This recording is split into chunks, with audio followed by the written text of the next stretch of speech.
Good morning বন্ধুরা, এই দেখো আজকে সকালে চলে এসেছি ছাদের ওপরে। আজকে দেখো এই ছাদে আজকে কী করবো জানো তো? এই দেখো কলের ডালে বিউলির ডাল বড়ি দেবো। এই দেখো ডাল বাটা হয়ে গেছে মিক্সিতে। এবার এই কুমড়োগুলো এর মধ্যে মিশাবো, মিশিয়ে ফাটবো, ফাটার পর বড়ি দেবো।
বন্ধুরা, এবার আমাদের বড়ি দেওয়া শেষ হলো।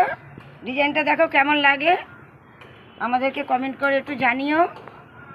এই রোদের মধ্যে বড়ি দিলাম তো মাথা খুব ঘুরছে। এবার আমরা যাচ্ছি নিচে।